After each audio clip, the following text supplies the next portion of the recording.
सालों से बंद पड़ी हवेली, अफवाहें और एक गुप्त तिजोरी। क्या सच में वहां कोई भूत है या कोई छुपा हुआ राज?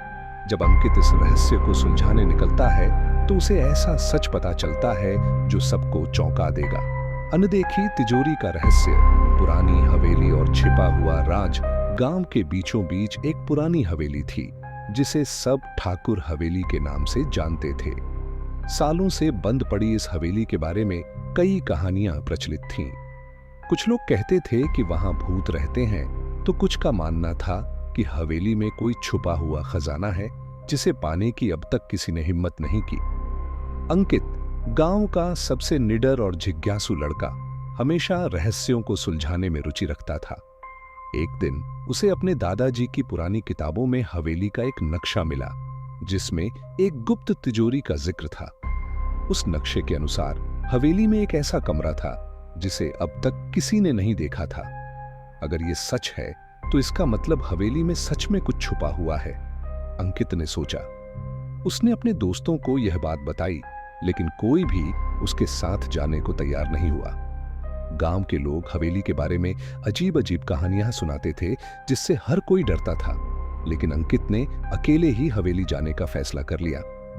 अगली रात अंकित टॉर्च, रस्सी और कुछ जरूरी सामान लेकर हवेली पहुंचा। चारों ओर घना अंधेरा था, बस चांद की हल्की रोशनी हवेली की टूटी फूटी खिड़कियों से अंदर आ रही थी। जैसे ही अंकित ने हवेली का भारी दरवाजा खोला, एक जोरदार चरमराहट की आवाज हुई। अंदर घुसते ही उसे एक अजीब सी ठंडक महसूस हुई।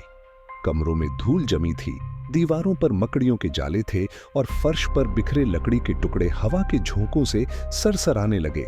अंकित धीरे धीरे चलता हुआ हवेली के अंदर पहुंचा। तभी उसे अपने पीछे किसी के चलने की हल्की सी आहट सुनाई दी। वह तुरंत रुका। कोई है?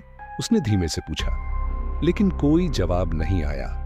अंकित ने डर को अपने ऊपर हावी नहीं होने दिया और नक्शे में दिखाए गए गुप्त दरवाजे की तलाश शुरू की। कुछ देर की मशक्कत के बाद उसे एक पुरानी अलमारी दिखी जिसके पीछे हल्की सी दरार थी। उसने ध्यान से देखा और अलमारी को हटाने की कोशिश की। अचानक अलमारी के पीछे छिपा एक दरवाजा दिखा। अंकित ने दरवाजा खोलने की कोशिश की, लेकिन वह जंग लगा हुआ था। उसने चारों ओर देखा और पास पड़े एक लोहे के सरिये से दरवाजे को जोर से धक्का दिया। दरवाजा एक जोरदार आवाज के साथ खुल गया। अंदर एक छोटी सी कोठरी थी जिसमें कुछ पुरानी पेटियां और एक बड़ी तिजोरी रखी थी। तिजोरी पर अजीब से निशान बने थे और ऊपर एक पहेली लिखी थी, जो देखता है लेकिन दिखता नहीं, वही खोलेगा तिजोरी की राह। अंकित कुछ देर तक सोचता रहा। देखता है लेकिन दिखता नहीं, इसका मतलब क्या हो सकता है? तभी उसके दिमाग में एक ख्याल आया। उसने अपनी जेब से एक छोटा आईना निकाला और तिजोरी के पास रखा। जैसे ही आईने ने तिजोरी पर पड़े निशानों को दर्शाया, एक गुप्त लॉक खुल गया। तिजोरी खुलते ही अंकित की आंखें फटी की फटी रह गईं। उसमें पुराने सोने चांदी के सिक्के, कीमती गहने और कुछ पुराने दस्तावेज थे। लेकिन इससे पहले कि वह कुछ समझ पाता, अचानक कमरे के बाहर किसी के तेजी से चलने की आवाज आई। कौन है? अंकित ने घबराकर पूछा। अचानक एक छाया दरवाजे के पास से गुजरी। वह परछाई किसी इंसान की थी। अंकित ने तुरंत अपनी टॉर्च उस दिशा में घुमाई, लेकिन वहां कोई नहीं था। तभी एक जोरदार धमाके की आवाज हुई और दरवाजा अपने आप बंद हो गया। अब अंकित कमरे में फंस चुका था। वह जल्दी से तिजोरी के पास गया और उसमें रखे कागजातों को देखने लगा।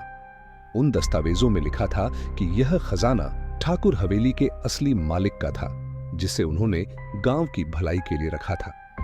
लेकिन किसी ने इस खजाने को पाने के लिए हवेली को भूतिया जगह के रूप में प्रचारित कर दिया था, ताकि कोई यहां आने की हिम्मत न करे। अंकित को अब समझ आ गया था कि यह हवेली भूतिया नहीं थी, बल्कि यह सब अफवाहें थीं। उसने हिम्मत जुटाई और खिड़की से बाहर निकलने का रास्ता ढूंढा। जब वह गांव लौटा और सबको सच्चाई बताई तो किसी को यकीन नहीं हुआ, लेकिन जब उसने दस्तावेज दिखाए तो गांव के बुजुर्गों ने उसे सही ठहराया। गांव के प्रधान और अन्य बुजुर्गों ने खजाने को गांव के विकास के लिए इस्तेमाल करने का फैसला किया। अंकित की हिम्मत और समझदारी ने न केवल एक पुराना रहस्य सुलझाया, बल्कि गांव की तकदीर भी बदल दी। सीख: डर और अफवाहों से ज्यादा हिम्मत और समझदारी से सच को ढूंढना जरूरी होता है।